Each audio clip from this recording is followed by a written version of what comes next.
only so that your friends can be accommodated. Thank you very much. Over to Honorable Finance Minister. Good afternoon.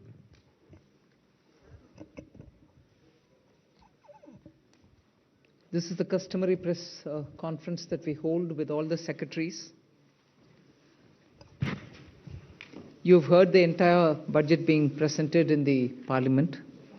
So as opening remarks, I'll just highlight some of the points which we want to draw your attention to.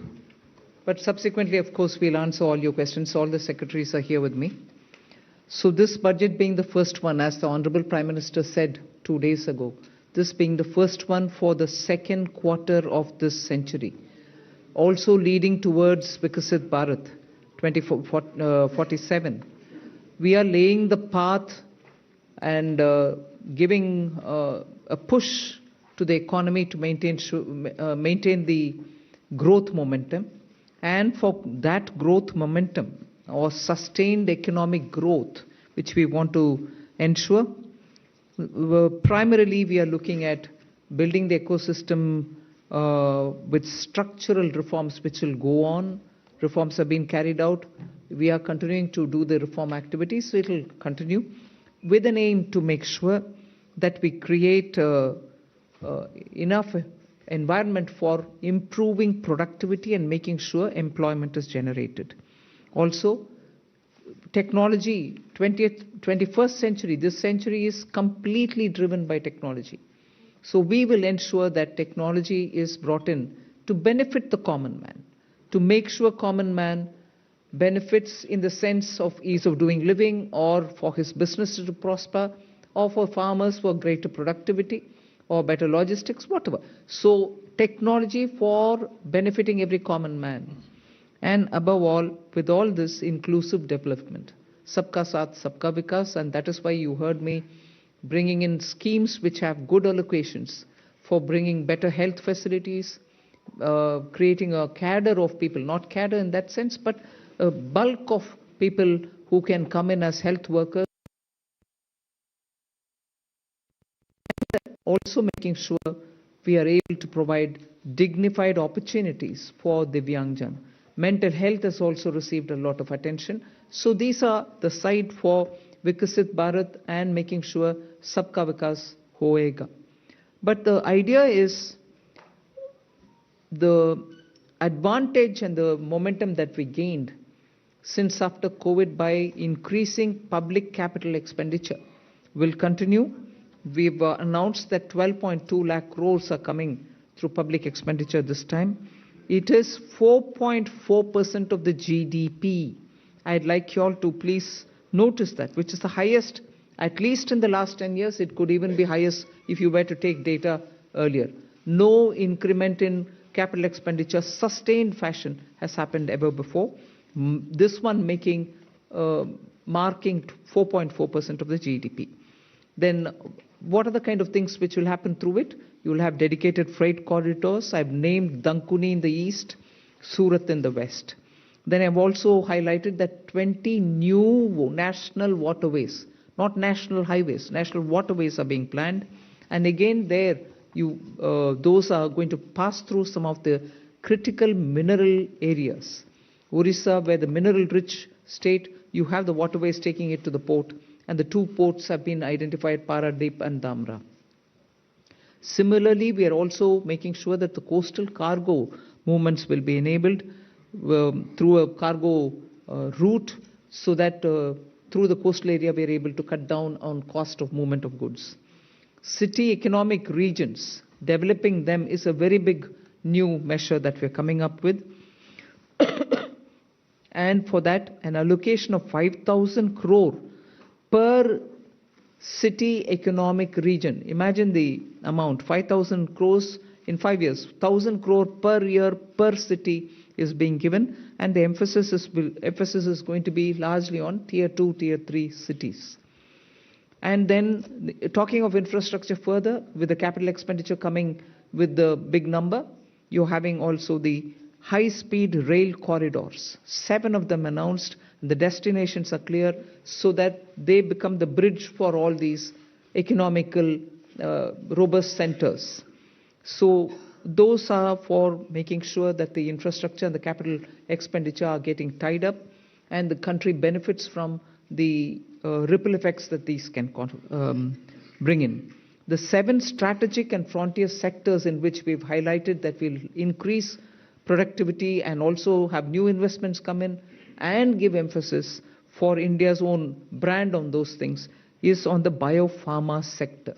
I think that's going to be a big change in the way in which we are looking at giving capacity for those who are able to research, who are able to undertake research and development. So 10,000 crore initiative again over 5 years for domestic biologics and biosimilar production. This is a clear message and backed with enough substance that India's lead in the pharmaceutical sector should be kept intact, but at the same time bring in newer ways of helping the pharma sector, and also because it has an impact on human health. Semiconductor mission had 2 major announcements that will improve the India stack and also the IP related matters.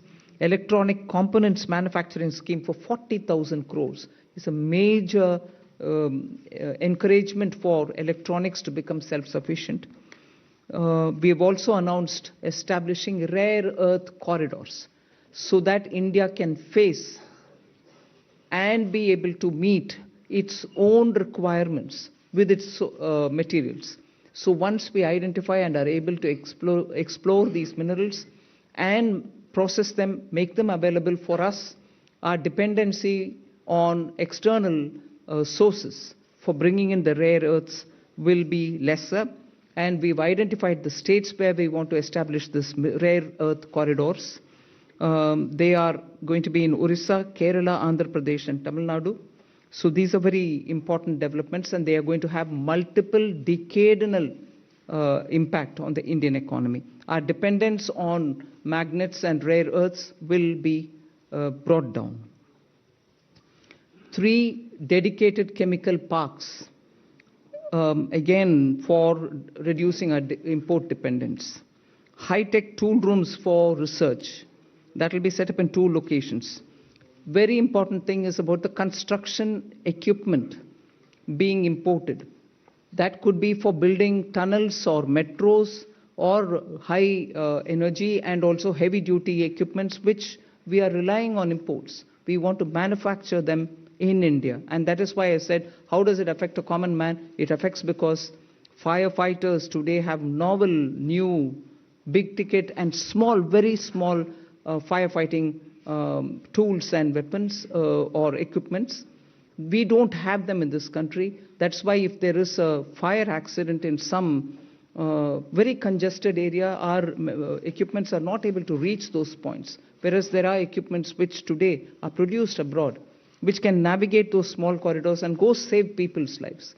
Whether they or huge ones, all of which we want to make sure that we will have production in this country itself, whether they are tunnel boring or anything else, from small to big, we want to bring in those very impactful infrastructure into India. So we'll support domestic manufacturing. Then container manufacturing is another which we'll support. I think I've gone in detail talking about the textile support in various forms. One very important announcement was made, Mahatma Gandhi Gram Swaraj initiative, which will make sure khadi, handloom, handicrafts will all be brought in, and one district, one product will all be brought in this initiative, and we'll be able to support rural artisans, rural workers, and handloom weavers in those areas. Legacy industrial corridors have got saturated. Manufacturing happening there is now very constricted because they are not able to bring in newer robotics and others.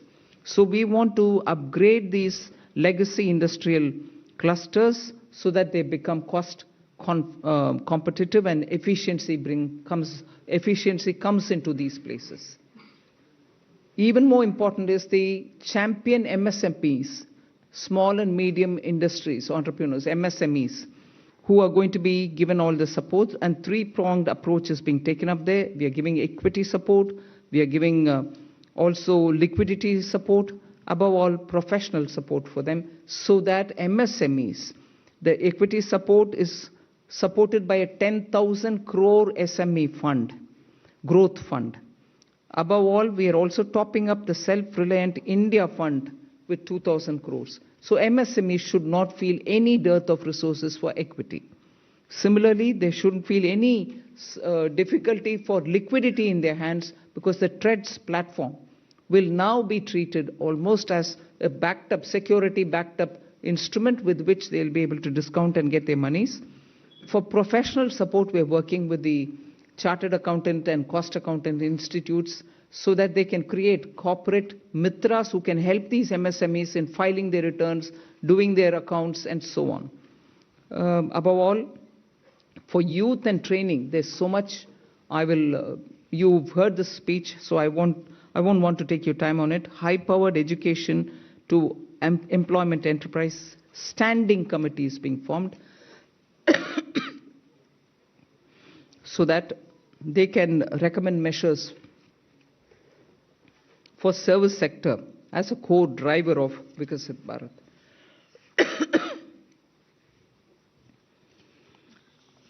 Part B concentrated a lot on tax and related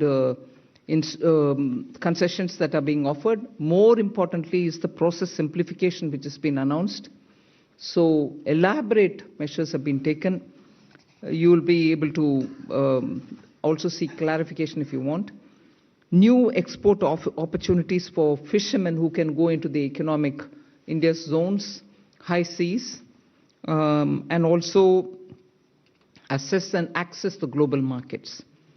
The one very touching, and I really was moved by this proposal, is where we have identified 17 drugs or medicines which are going to be basic custom duty exempt, which are important for cancer patients. Similarly, 7 more rare diseases are added to the import exemption list of the import duties. Baggage clearance and personal items which you bring in when you travel are all being given enhanced duty-free allowance.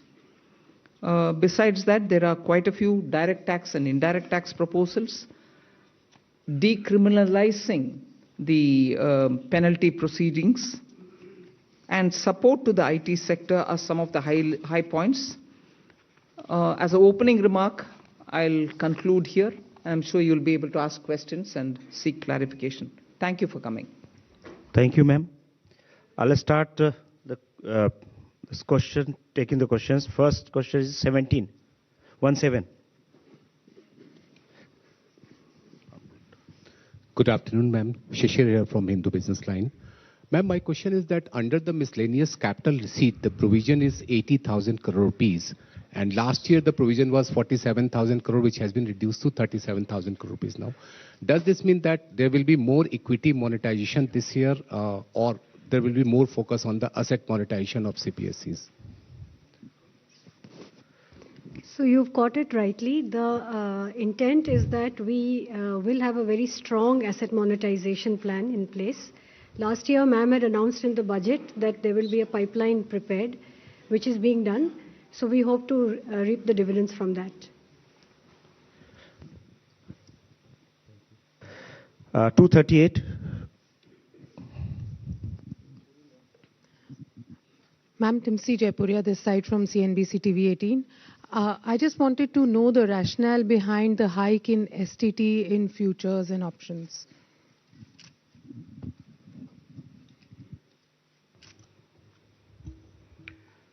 So, first of all, I believe some confusion. In fact, the question that you have asked rightly reflects the announcement itself, that the only change made in STT is in the future and options. All the other STT rates remain the same. The primary objective of raising the tax rates on STT has been that it is felt that when you look at the volume of transactions in futures and options, it whether you compare it to the size of GDP or size of the underlying securities market, it is largely in the realm of heavy speculation, which results in losses to small, retail, unsophisticated investors.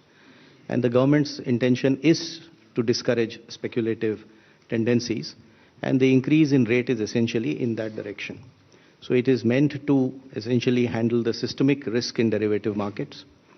Even after this increase, however, the rates of STT will remain modest compared to the volume of the transactions that is happening there.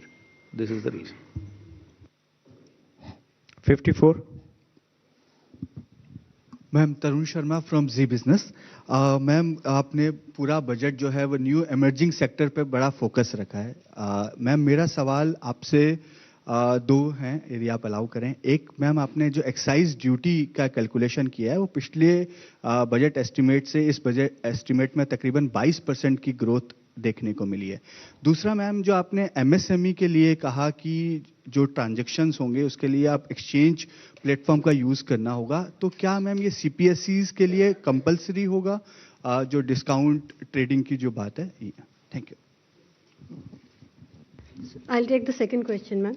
So, हाँ, ये CPSEs के लिए mandatory होगा कि discounting as well as non-discounted bills दोनों को ही trades पे करना होगा ताकि वो 45 दिन में भुगतान MSME को कर पाएं और ये हर तरह से चेक कर लिया गया है कि ये हो सकता है.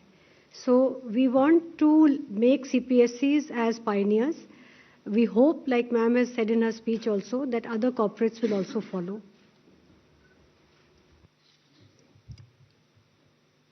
On excise?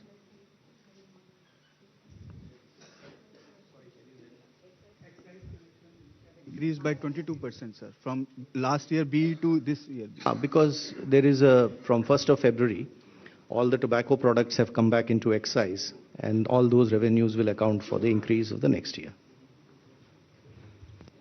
209.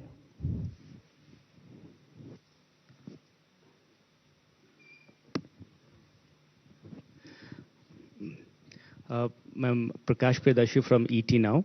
The budget has announced restructuring of PFC and REC. What will this restructuring look like? And does this also mean that these NBFC will be merged going forward? What is the later part of your question? That these NBFCs are not going to? Will be merged going forward? Yeah, I've said we are rationalizing it. You'll get to know as we go forward.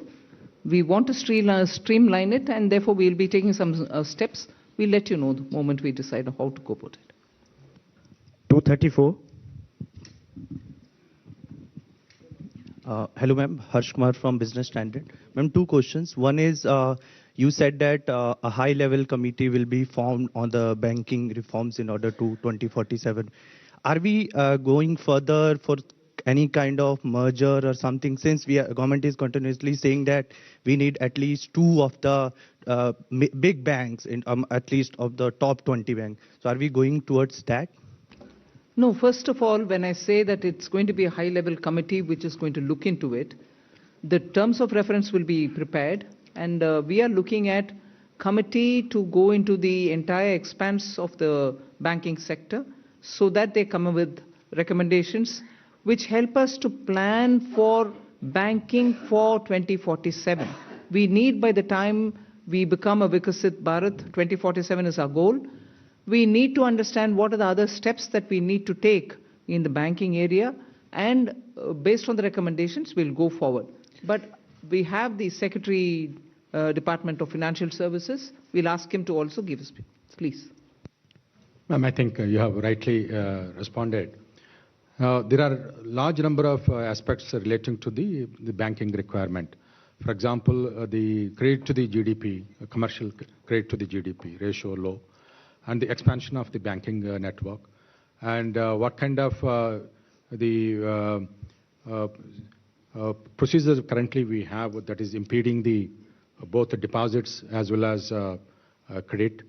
All those aspects will be looked at by an expert panel, a committee, and well, we will definitely have TOR, and then also consult the all the stakeholders. And the government will take a view on how to lay strong foundation for 2047 Viksit Bharat. Ma'am, one more question. 229. Left side, yes. Ma'am, Premanshu from Ananda Bazar Patrika. Ma'am, have you consciously avoided announcing any bonanza for the poll-bound states? And secondly, can you elaborate on this East Coast corridor, industrial corridor you announced? See, the industrial corridors are very critical for supply chains. We need a predictable mineral, rare earth and magnet related products to be made available for India's manufacturing, whether it's lithium ion, whether it's automobile sector, whether it's the new age solar. You need these rare earths to be processed and be made available. We have enough raw materials. The coastal areas are rich in these minerals. And therefore, states also felt, I must credit that the interaction that I had with the finance ministers pre-budget, many states felt that there are rare earths which they can utilize. We then sat up in the budget group that we have, Revenue Secretary, Secretary DA, and thrashed out, talking with the states, things that we can do so that the industry can benefit from. So India can be less dependent on imports of these materials.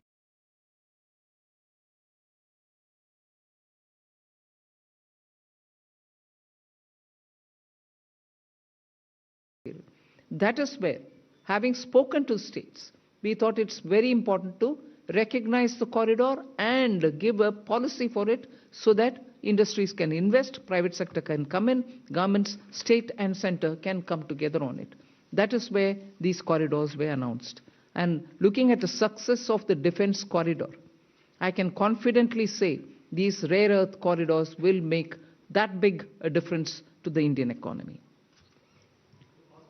The first question, I think there's enough to cover all the election states. If I do, you will ask me, why have you done it only for the election states? Now I've done it for election and non-election states as well. You want me to spell out what has been done only for the election states? I'm quite happy to do it. 262, front. At the front, please. Here, front side. Front row. Good afternoon, ma'am. Sapna Das here from CNBC TV 18. Two quick questions. Just wanted to understand the gross borrowing at over 17 lakh odd crore. Would the government look at it as being on the higher side? Just asking that. And within that also, if you look at your net tax revenue stream, of course, B to RE, it's higher. And a lot of concessions have been given away both on direct and indirect taxes. But the trend seems to be a bit flat, around 28 lakh odd crore. So if you could explain to us, how is this entire thing looking?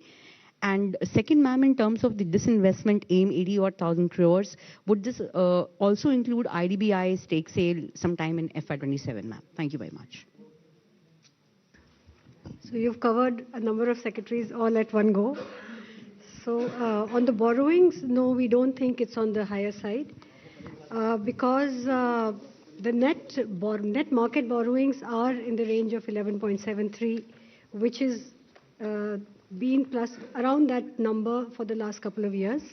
The larger number is because we have 5.5 lakh crores which have to be repaid this year. So to that extent, we don't think that it's a large number. We have a plan how to manage this. And according to that plan, which also gets released from time to time, the markets would also know, as well as all of you all. 4. Okay. So, on the tax stream, because of some concessions that were given this year, there has been some course correction. But if you look at the next year, the direct tax is growing at 11.4%. and continues to be 3.1% of the GDP. The total collection would be 6.9%. The indirect tax excise is growing very healthily because of the base correction, the base which has got added. Customs too is showing a decent buoyancy. So on the tax revenue, I think we are looking up. And even GST, as you would have seen the collection figures today, after rate rationalization, the buoyancy which we had expected, and in this hall we had discussed about it, you can see that coming back on that tax. Hi, ma'am. Meghna Mittal from Money Control. The fiscal deficit target that you have set for next year from 4.4 to 4.3 is being seen as very, very gradual. Is there a specific reason, or is it because of the global uncertainties as one of the major factors for being such a gradual fiscal consolidation path?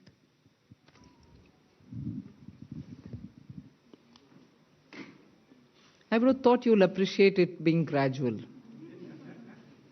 Because particularly fiscal, drastic changes don't go down well. One or the other section gets hurt. We will have to be gradual, but yet keep it well within that band which gives confidence. And to show that we care for fiscal prudent management. There's no point in me dropping it to, let's say, 4. It has to be steady so that the economy goes in a steady speed. So it is a responsible number and realistic number. It's not as if I wanted it to be so gradual. It is a responsible number. We should achieve it and equally not bring in any kind of turbulence anywhere. Thank you. From the central flank, 190. Thank you, and congratulations on a very comprehensive budget. Before you start, I was going to look at PIB and say, this side is being ignored. Yes. But good that he called you. Thank Come. you. I'm Aprajita Saxena from CNBC International in Singapore. I'm very curious because you started talking about tech, and I want to ask a question about the ISM 2.0. There are those on the outside who say that India sort of lags when it comes to AI innovation, especially in innate innovative LLMs. Is the strategy of ISM 2.0 to sort of become part of the global value chain, or are you more positioning towards India creating its own native LLMs? Thank you. I think Kashmini Vaishnav, the minister, has been speaking extensively about this. There are several aspects of it. We want to be sure that in the semiconductor domain, we have every expertise for all those 5 major chip or modeling or, the infrastructure, design, every aspect of it. So he is talking about creating capacities within the country to be able to have that kind of a infrastructure well laid out within the country. And similarly, if you're looking at the way in which our startups are working, using AI, and very clearly we have also shown a path that it is not just the large language models, but also smaller ones, medium-sized ones, which can serve the requirement of your economy. So AI in India, particularly when you have a huge demographic dividend, will have to give us results to ensure that our people have work and also the opportunities are going to be enticing enough for the youth. It cannot replace human efforts. So we are at the same time redefining for ourselves, if I may use that expression, on how to use AI. What is the capacity that we have to create, the kind of infrastructure that we have to lay in the ground for it. Equally, the products which come out of it will have to benefit our people because our youth are revving to do more and new. For them to do something new and for them to do something more, we have to create benefits out of AI rather than push along with AI unthinkingly that it doesn't serve our people. So I think these many different factors play in making a decision on semiconductor. And that is where ISM 2.0 looks into these aspects as well. And I'll ask the CEA to speak a bit on it because he spent a lot of time so that he could write effectively capturing what's happening down. Ananta, you want to say anything on it? Actually, we have to see the semiconductor mission and the announcements related to the rare earth corridor, which ma'am talked about a few minutes ago, all of them as part of the framework that we presented a couple of days ago here on the strategic resilience part. So, in fact, many elements of this ma'am's budget speech focus both on equipping us to handle the AI-related technology as well as skilling the population in areas where they can be immune to some of the AI-related impacts as well. So it covers both dimensions, and therefore the semiconductor mission, the rare earth corridor, and also some of the Part B announcements ma'am made about the various electronics and manufacturing sectors were all part of the initiatives to make sure that we make ourselves strategically resilient in a very fraught global environment. 138 at the back side. Yeah. I'm Rishabh with NDTV Profit.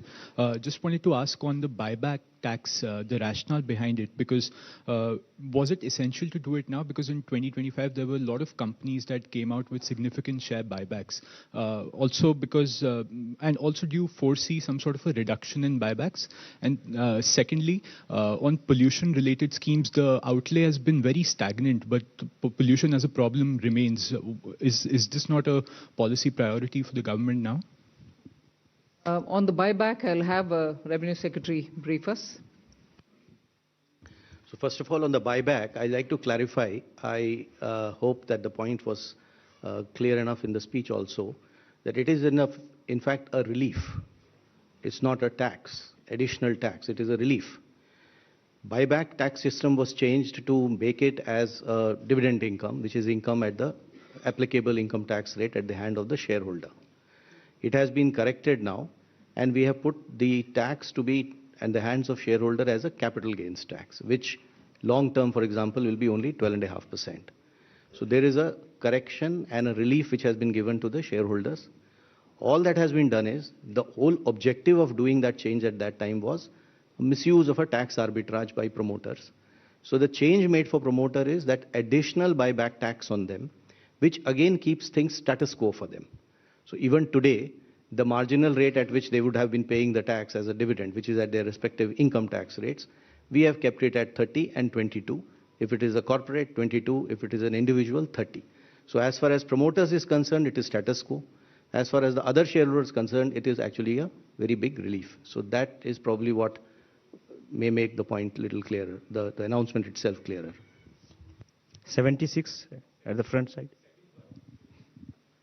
Pollution.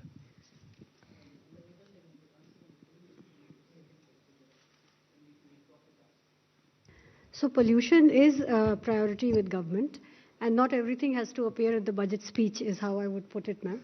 So we are working with many state governments on projects related to air pollution, even water pollution. There is a significant budgetary outlay on sewage control as well as drainage. And as it was noted, you would have seen the Finance Commission recommendations also. A large portion of the Finance Commission grants to the local bodies, urban and rural, is tied to water and sanitation, particularly I would say sanitation. So pollution of all kinds remains a top priority, and there are different ways in which we are trying to tackle it. Hello, ma'am. Ma'am, I am Monica from Business Standard. Ma'am, I have two questions. Ma'am, I am here. Ma'am, I have two questions with regard to customs. Ma'am, in your budget speech, you said that honest taxpayers will be able to close their case and they can pay the additional amount. So I want to know whether this is a customs amnesty scheme, and if you can provide the contours of this scheme. And also, ma'am, Economic Survey flagged the need for convergence between transfer pricing, which comes under income tax law, and customs valuation. But there was no mention in your budget speech. So is there any such proposal being considered by the government? Both on the direct tax and the indirect tax, this is not an amnesty scheme. This is essentially an offer given to the honest taxpayer who would otherwise, when he gets to know that he has to pay the duty, he will like to pay it. But because our laws require him to also pay a penalty on that, the negative connotation associated with being penalized, which he has to obviously disclose at some point of time, does create a situation for him or an incentive for him to rather dispute the duty, even though he may not want to do it. So the window that we are giving to the taxpayer is that you will, if you are willing to pay your tax or whatever is the duty, instead of penalty, the same amount you can pay in the form of an additional amount. So it will not be either a relief or an amnesty. At the same time, this amount that you pay will not be treated as a amount which you have paid as a penalty, and therefore that negative connotation will go away. You may have seen that there is another announcement of a similar nature on the income tax side, where when it comes to the cases of underreporting today, there is a provision under which you have to pay tax, interest on tax, and a 50% penalty. If you are willing to accept the demand and not go on appeal, you need not pay the penalty of 50%. You can go ahead and pay your tax and interest, and the matter is closed.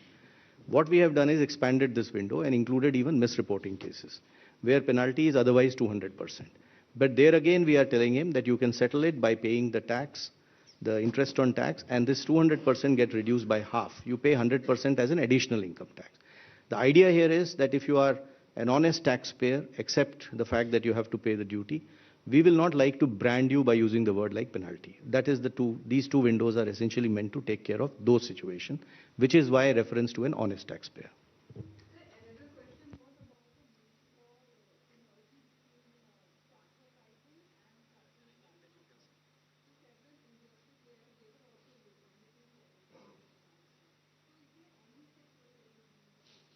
Yeah, we are examining that separately. 194. Left side, yes, back. Ma'am, this is Amitod Singh from CNBC International. Congratulations to you and your entire team. I have two questions. The first is around foreign investors. There were a number of expectations that taxation structures would be changed, particularly when you think about things like withholding tax. So what we want to understand is whether that was even discussed within the government. And my second question is 15% defense spend increase. How much of that has to do with global uncertainty? Revenue Secretary can answer on the first question. See, global uncertainty is something which definitely occupies all the officials' mind when we are preparing for the budget. But I won't attribute it to be the cause for any one step. Across the board, we kept that in mind. So it's not the cause for any one thing that we've done or one thing which we did not do. That's kept in our mind. Our macroeconomic fundamentals are strong. You heard the CEA speak that despite you having a macro sound economic foundation, you're still sort of facing a world which is uncertain. And therefore, when currency, Indian rupee versus the dollar becomes an issue, you have done everything within the country to make sure your fundamentals are fine. But the uncertainty globally is affecting on many grounds, and we are seized of it for everything that we do, not for one particular thing, but ours. Yeah, I think today we need to look at what has been announced in the budget. So we would rather focus on that, because there would obviously be many of the issues which would be discussed and deliberated. But what has come out for you before in the budget is what is there, and we should probably focus on that. And if you saw that there are many announcements, especially which are addressing the needs for attracting investment in India, bringing more certainty, both for the residents who interact with their related parties, as well as for the non-residents who otherwise do business here. There's a whole host of those announcements. You'd appreciate that what, for example, has been done in IT services is a change which is completely, and it's a fully comprehensive change, which practically will take care of just about 30 companies need to now sign APAs. The rest, all 11,000 odd, will be covered under one or the other system of certainty of taxation, either through safe harbor rules or through the APA agreements. So this has been a major change. In specific sectors where we felt that the residents needed certainty, we have provided that, whether it is in the data center, whether it is in manufacturing, electronics, even for the expats, if they are going to stay here, the experts for a longer time. On the data center, I just thought I'll take this opportunity to clarify, because there was some speculation about what has been done. The thought process in this is that a global entity which is providing kind of cloud-based data services uses data centers all over the world to provide services to the customers. So it is very difficult to connect one-on-one as to which data center has resulted in what type of revenue. So the international entity of this nature would like to set up data services centers in India. which is a net economic plus for us because it adds to that scale and level of economic activities. It has strategic purpose too. So the arrangement we have done is, just because that entity will set up data service centers and will use this as one of the many to provide services globally, should not become a cause of uncertainty for it that its global income will get taxed here. So that is the certainty which we are giving to it. Quite naturally, the data service center, which is located in India, will be taxed depending on the way it is positioned. And that entity will be selling its services to customers in India through a reseller entity, which again gets taxed. What we are excluding from taxation is this global entity, which is essentially doing cloud-based services, using data services centers across. And we do not want it to be deterred from enhancing its business footprint in India to provide such global services. I'll just come in to add to that point on foreign investors, to point out one or 2 points on the Part A side also, which are important. One is that this was this ask from AIFs for a very long time, that most AIFs in our country are formed as trusts. Their request had been for a pretty long time to consider if the LLP Act can be modified and amended to align it with the functional requirements of AIFs. So that has been announced today, which is a very big move forward, as it will allow them to, the amendments are going to be of such a nature that by becoming LLPs, first of all, the liability will get limited. And then there are going to be amendments which will also allow for document filing, rationalize for entry and exit of partners, and similar such things to make it easy for the AIF partners. So that's one of the announcements today. The other was the announcement on the PROIs and the relaxations given therein of how much they can invest in a company individually and together. So those limits have been significantly enhanced, and all of it has been rationalized in line with OCIs and NRIs. Other than that, the FEM NDI rules, we intend to review it for 2 things. One is, again, we are continuously in touch with investors. There are asks over there. So instead of doing it one by one, this shows the intent of the government to actually reach out and address the world which is interested in investing in India and make it easy for them to do so. 214. Ma'am मैं आलोक प्रियदर्शी हूँ CNBC आवाज से। Ma'am मेरा सवाल यही है कि जो सवाल STT से रिलेटेड है, सिक्योरिटी ट्रांजैक्शन टैक्स से, मैम यहाँ पे मैम जो पॉलिसी है फ्यूचर एंड ऑप्शन को लेकर सरकार की क्या पॉलिसी है, थोड़ा सा स्पष्ट करें। और दूसरा कि जो STT बढ़ाया गया है, बहुत ही जैसे रेवेन्यू सर ने कहा कि बहुत मामूली बढ़ोतरी की गई है, तो क्या इससे जो सरकार की पॉलिसी एक रिटेल इन्वेस्टर्स को ऐसे जो बहुत हाई रिस्क की इंस्ट्रूमेंट है उनमें निवेश से एक तरह से कॉशन करने की पॉलिसी है, तो क्या इससे ये मकसद हासिल होता है क्या? I'll ask the Revenue Secretary to go into the details, but आपका विषय जो मकसद के ऊपर बात कर रहे हैं ना, मैं पिछले बजट के समय में भी इसका एक्सप्लेन भी की. We are touching only the futures and options. STT otherwise बाकी सब का ट्रांजैक्शन के ऊपर कोई नहीं किया. मगर जहां स्पेकुलेशन, हिंदी में सट्टा बोलते हैं, स्पेकुलेशन ज्यादा और समटाइम्स हाईली रिस्की, क्योंकि हमें मैसेज आता है लोगों से कि इधर बहुत लॉस भी फेस कर रहे हैं लोग जिनके हाथ में इतना एक्स्ट्रा पैसा भी नहीं है जिससे वो स्पेकुलेट कर सकते हैं. So this nominal increase is purely aimed at high speculation, only to deter them. मकसद बोल रहे हैं, हाँ, उनको थोड़ा डिस्करेज करने के लिए. हम इसके खिलाफ नहीं है, जरूर एक्टिविटी जो होता है उसका रेस्पेक्ट करते हैं, मगर इतने लॉस और इतने छोटे छोटे लोग का लॉस को सरकार देखकर कैसे आप चुप रह सकते हो? डिटर करो थोड़ा, उसको पीछे हटने के लिए, बस उतना ही. So the tax is only one element of kind of supplementing or supporting that policy, which is what I explained before. In as far as the rest of what and how this market has to be regulated is probably for the market regulator to respond better on that aspect of it. 67 from the center. I'm Pallavi from CNN News 18. Little political question, because the reactions are coming in from the opposition parties Rahul Gandhi specifically says that the budget has failed to go in for a course correction and that it's not addressed the real concerns of the country. With due respects, I don't know what course correction he is referring to.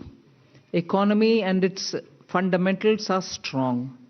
Global uncertainty is facing many of our sectors, for whom we have brought in so many different schemes for those small and medium enterprises, for textiles, for leather, for shoe uppers, for people who are working in the rural areas, schemes for benefiting them, for even the farmer and value addition, for women entrepreneurs who are chote groups, self-help entrepreneurs, the she marts that we've come up with. These are ways in which we are reaching out to the common small people to make sure that they don't have to face, big changes in their life because of any volatility coming from outside. They could be contributing to exporting small things, but different uncertainties can affect them equally. Many of them have been shown as successful because you see when you go there, Lakpati Didis is a fantastic difference made to women in the rural areas. Now we are bringing them together to sell their wares. Are these not measures through which we are reaching out for the poor, the small, those in a different difficult terrain or in rural areas? And with all this, the fundamentals of the economy remain strong. And that has come out even in the economic survey. So, well, politically you want to criticize? You're welcome, please do it. But if you want to give me the facts on which you're basing your argument, I'm willing to hear and willing to reply to that. 16 at the center, yeah, on left side. Ma'am, I am Bani Kinkar Patnaik from the Economic Times.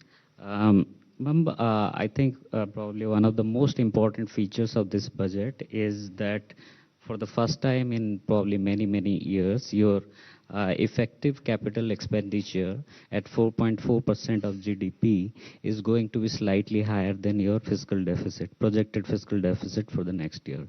So it means, I mean, in other words, you will be using more than your entire borrowed resources. You will be deploying that in productive spending. So I wanted to ask you that, whether it is going to be the new normal in the coming years. And ma'am, one clarification I needed. This VV Ramji scheme, you have allocated more than 95,000 crore. At the same time, I see that, Narega has also got 30,000 crore. So is it going to be on top of that? Or because Ramji scheme is supposed to replace this Narega scheme? I'll ask the Expenditure Secretary to respond on that. Yeah, on the new scheme, the Ramji, the budget provision has been provided exactly as what you would have seen when the bill was being presented and the act was there. So we have gone exactly whatever is required has been provided. Now on the old scheme also having some money, in fact, it's a legacy of the inefficient way in which the scheme was, the MG Narega was being implemented by the states. So there is some carryover of liabilities, 30,000 crores. So that we have taken the responsibility of verifying and fulfilling it. So that's why we have kept that, but otherwise fresh implementation will be on the new provisions.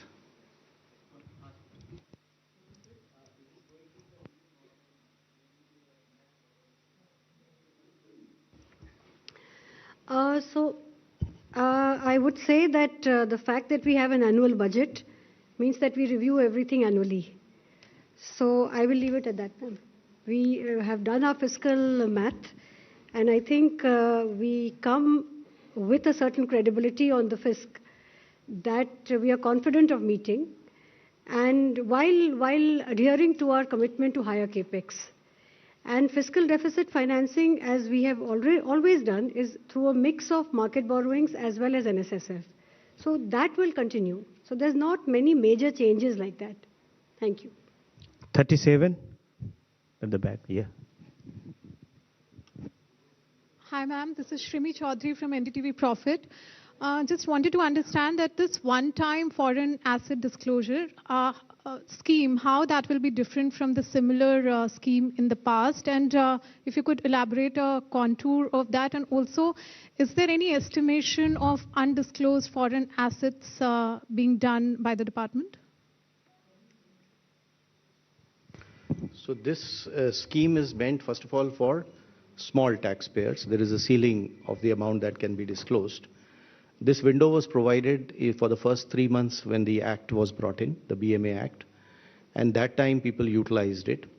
What has been found is that there are many small taxpayers who, because of their ignorance, etc., have not been able to do proper disclosures. So this window is being given as a one-time 6-month window for such small taxpayers, the list of which some idea of who they are has been given in the budget speech also. So there are two streams in this window. One is of the people who have paid their tax, the income is disclosed and is quite transparently known. All that they failed to do is they were not able to disclose the asset, foreign asset that they had because of that. Which means they will be able to prove that the income was put to tax. However, the asset was not, just only thing they did not do is did not disclose it in their returns to the income tax department. So this is the window B, where we are saying that if you have a foreign asset of up to 5 crores, you can pay a fine of 1 lakh rupees, which today under the Act would have entailed them a fine of 10 lakh, a penalty of 10 lakh rupees and prosecution. So you will get both immunity from penalty and prosecution, and you can declare those assets. This is category B. There would also be category of people who may not have been able to or have not properly disclosed their income. This is the category A, for which this limit is 1 crore rupees. So 1 crore rupees of foreign asset or income, if they have not disclosed, then they can disclose it during this window. In this case, however, they will have to pay the tax as well as 30% tax and then 30% additional tax on top of that, and a certain amount of interest. Again, they will get immunity from penalty and prosecution. The idea is to essentially help those NRIs, returning NRIs, students, some professionals, people who have gone out, people who may have got ESOPs, any kind of such assets that they may have outside. They'll be able to disclose it and be able to protect themselves against penalty and prosecution and come clean. And it has been structured in a manner that it addresses only small assets, and secondly, it is something which will be helping them to also, get away from all the procedural problems of penalty and prosecution. 25. Hello, ma'am. Ruchika Chitravanshi from Business Standard. Ma'am, while you have stated that global uncertainty was playing on the minds of officials across the board, if I may ask you, what was the one challenge that you were trying to address, or economic concern that you were trying to address in this budget? And we said global uncertainties play in the minds of all the officials. It is a truth that all of us are watching, that global uncertainties are really of the magnitude that we've never seen before. So naturally, we had to assess for ourselves the various ways in which these uncertainties are playing out. So all of them are equally important. 243.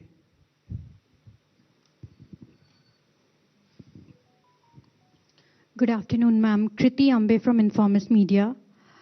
Ma'am, this year's nominal GDP projection, the projection of 393 lakh crore, does it take into account the upcoming base year revision, or is it possible that this number would undergo further revision when MOSPI releases the new base year and releases its estimates based on the new base year by the end of February?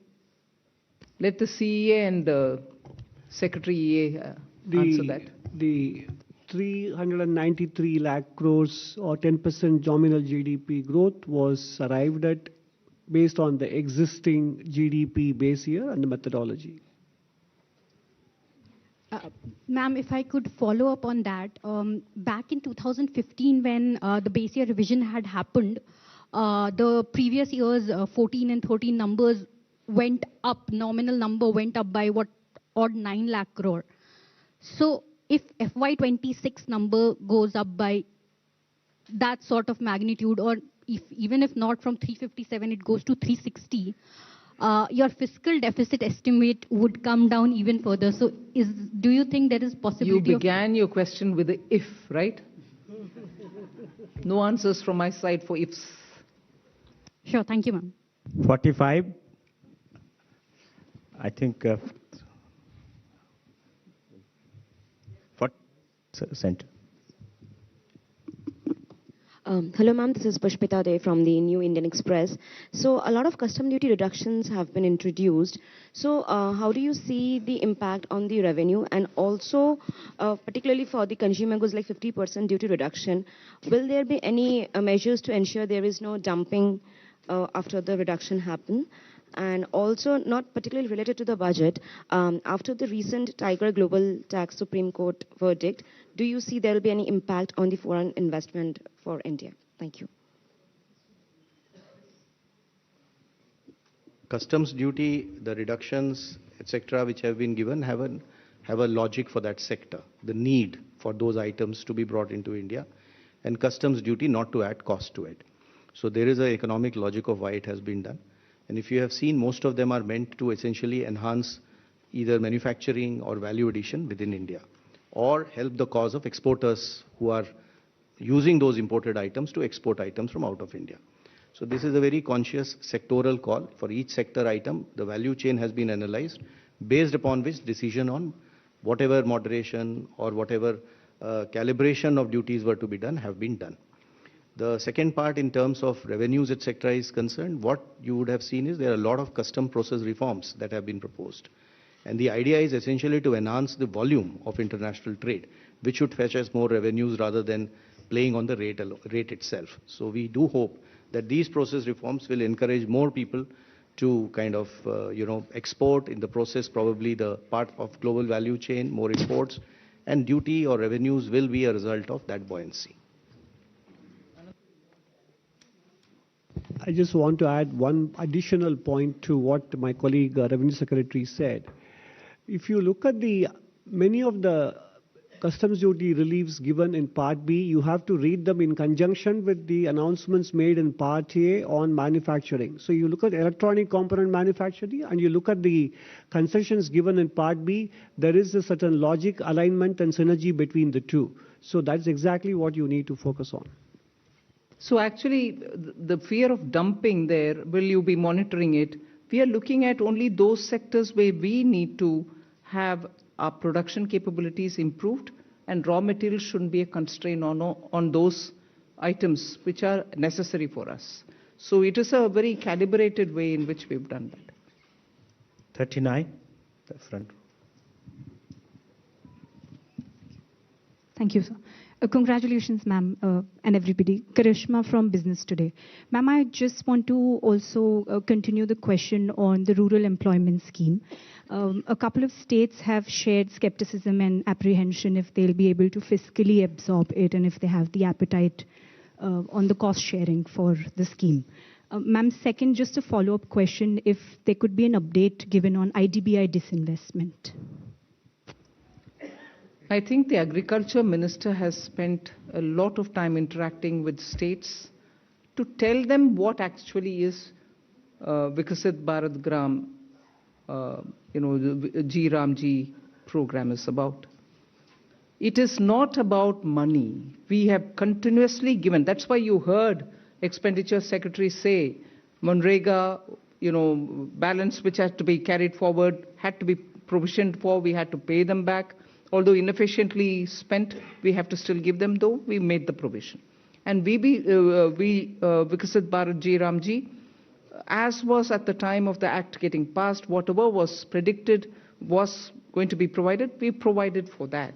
So I think there need not be any doubts in the minds of what is going to happen about rural employment guarantee scheme. In a way, the new scheme actually understands how efficiently it can function in the ground. Inefficiencies have been removed from it, and the money allocation proves that we have put the money where we spoke about. So that's fine. All disinvestments which have been approved by the cabinet earlier That list will continue to be before us, and we will carry forward every such. And on specific, if you want to know, we have our Deepam secretary. Please do tell.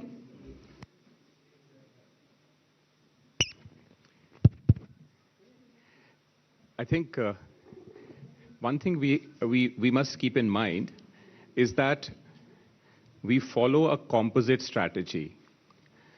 And disinvestment and closure have to be seen together as part of that composite strategy, which enhance or increase the participation and efficiency of the private sector.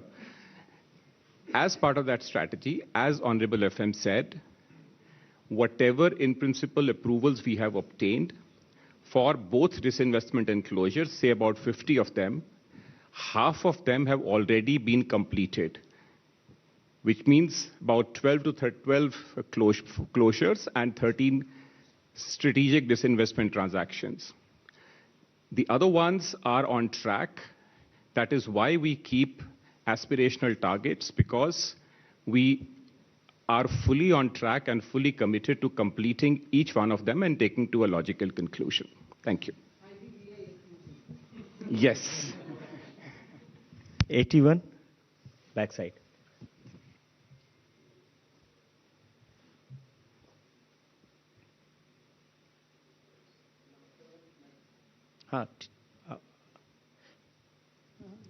नमस्ते, मैं Krishna Mohan Sharma, Bharat express से। मेरे दो छोटे छोटे सवाल हैं।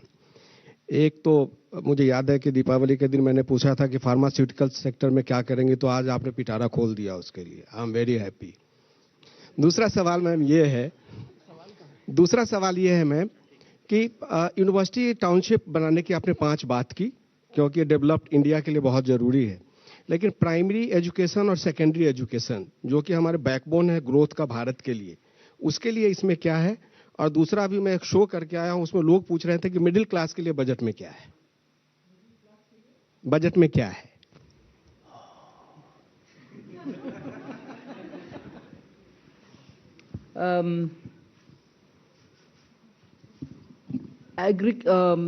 Higher education के लिए जब हम 5 यूनिवर्सिटी हब्स बनाने जा रहे हैं, it is very important to recognise that आज प्राइवेट सेक्टर में यूनिवर्सिटीज बहुत आ रहे हैं।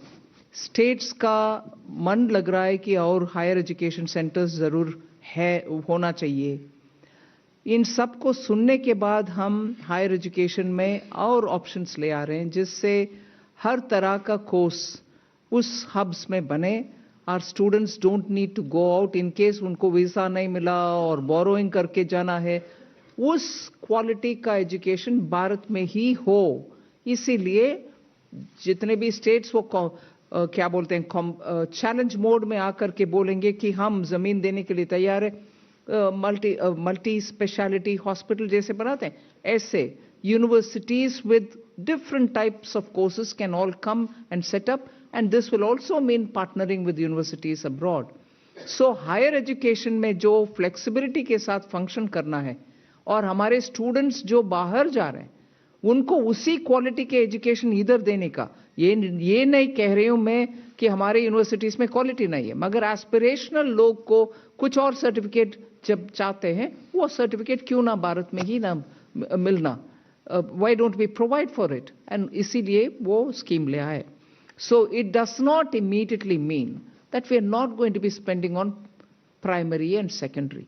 Primary and secondary में इतनी सारे states के साथ collaborate करते हुए PM श्री स्कूल हो, नवोदय विद्यालय हो, प्राइमरी से लेकर हायर सेकेंडरी तक बहुत सारे कदम पिछले 5 साल में उठाया गया। न्यू एजुकेशन पॉलिसी आने के बाद उन सबको अभी भी सपोर्ट मिलेगा सेंटर से, हम कम नहीं कर रहे हैं बजट को।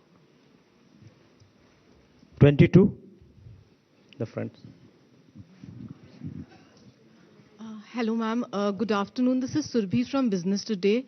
Ma'am, firstly, I wanted to understand the impact of your tax proposals, both on the direct and indirect tax side, and as well as the net implication. Ma'am, secondly, a very basic question in terms of, your new fiscal anchor on central government debt reduction. What are the measures that will be followed on that? Thank you. So on the new fiscal anchor, we, like it has been announced, the glide path will be continued. And fiscal deficit, in other words, shall be the operational target to attain the debt to GDP. So it's not that we are going away from the fiscal deficit. It's not going to be the monitorable target. The target will be the debt to GDP that we are going to be monitoring. But both do work in tandem, and that is understandable. That's the way we are anchoring this.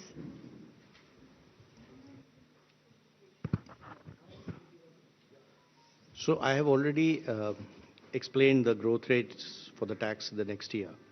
So if you look at the buoyancy, for example, for direct tax, we are taking the buoyancy would be around 1.14. So which shows that we expect that with all these reforms, the tax growth should become and would be growing at a rate faster than that of the economy itself. So we do expect the tax income, the tax revenues to be sufficiently buoyant in the coming year.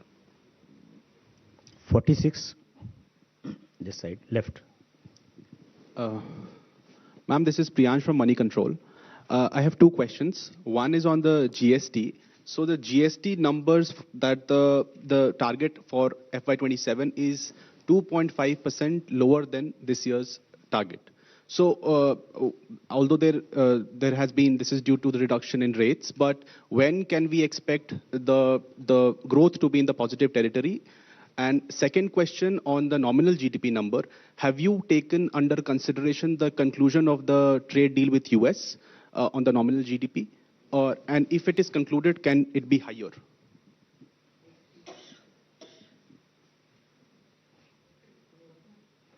So the nominal GDP, as the CEA explained, has been calculated on an as-is where-is basis, which includes the US-India trade deal as-is where-is. When things change, we will see how the data shows up. 249.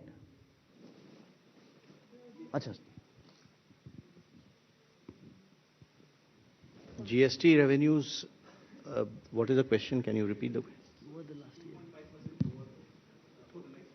No. You will have to account the fact that compensation cess is not going to be there the next year. So you'll have to exclude that, which is why you would see our monthly figures are showing other than compensation cess. That is the right number to look at. Hello, ma'am. This is Priyoshmita from Informist Media. Ma'am, since you mentioned that gross borrowing for FY27 is not particularly high, can we expect more buybacks this year as well to bring down subsequent repayments? And secondly, are you looking to switch bonds with the RBI as well to manage your repayments? You did this this year in May after a gap of 2 years. Thank you. So the reason we do buybacks and switching is basically to reduce our repayment burden and to mitigate the bunching up effect, and also to manage the costs. So we did a significant switching of high coupon securities this year. Next year, this 5.5 lakh crore which needs to be repaid, as they keep coming up, we will be taking decisions closer to those, while work is continuously going on this in one division of DEA. 24. Mike, please. Yes, ma'am, this is Rajesh Singh from ANI. My question, could you clarify some measures in the budget to boost savings? Because there was some demand by bankers for FDs to be linked with like equity benefit, or NPS scheme were demanding some kind of tax benefit. Because we need greater savings for greater growth. We need greater savings for greater role, all right, and the banks know how to do it. 9. Please pass. Hi, this is Adrija from Money Control. I had two questions. One was on the fact that the economic survey had also raised some concerns about states' fiscal health and their borrowing, putting pressure on the sovereign borrowing rates also. I just wanted to understand, has the center thought about how do we want to tackle this with the states, because we are targeting a debt to GDP ratio. But we know overall debt to GDP ratio is the anchor that most global agencies look at, and ideally needs to be looked at. Second, my question was on the FEMA rule changes.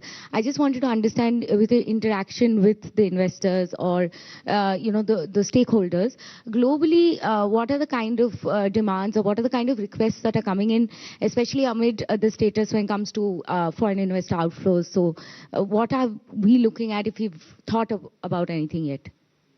Talking with states about their borrowing can only be done as a nudge conversation. Beyond that, the center cannot do.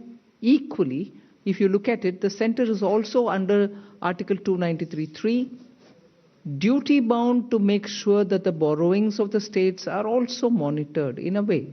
We can't curb them, but beyond their FRBM, we can sit with them and have a conversation. But that's about where it is. And I think largely states understand their duty under the FRBM Act. So I leave it there, you understand. But on this question, the next question, that NDA rules. So on the NDI rules, there is a whole bunch of suggestions that we've got, but it's not like a review has started and a serious public consultation in a structured way started. So there have been, I don't remember from the top of my head, but some things on the definition of FDI itself, some investors have raised. And there are other such things, but when we like ma'am has announced in place, so when we start the process formally, there will be formal interactions with investors and we'll take it forward. 237, the third row. Yeah. इसके बाद दो लोग बचे हैं. Last two questions after this. I'm Nikunj Ohri from Reuters. Ma'am, I have two questions. One on your announcement on exempting foreign companies that provide capital, assets or equipments to contract manufacturers. They have been given a 5-year exemption. So will that help the likes of Apple and Samsung that have been ramping up production in India but face some tax uncertainty? And second, on the tax holiday for data centers, would that be extended to existing companies that have existing foreign companies that have data centers? And lastly, there was a suggestion in economic survey. I want to ask you whether the government would look at implementing it on diluting government stake in listed public sector companies. It suggested that you amend the definition of a government company through Companies Act and then lower your stake. So will that be given a serious thought? Thank you.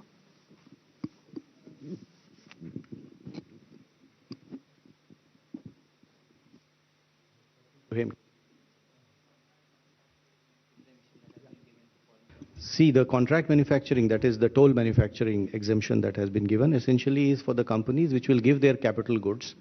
There will be no transaction, there will be no sale, no lease. It's just given because they have some reason to do it, business reason to do it. And it is utilized by the entity here to manufacture. So this will be in a bonded zone, customs bonded zone. Therefore, we are saying that if you bring your machine, and that machine is used by a local manufacturer to produce something, we will not consider this to be a PE connection to India, and we'll exempt you for 5 years. I mean, for 5 years, the possibility of it being PE because its machine is being used here is something we are giving him certainty by saying that we'll be exempting him for 5 years. तो अब ये press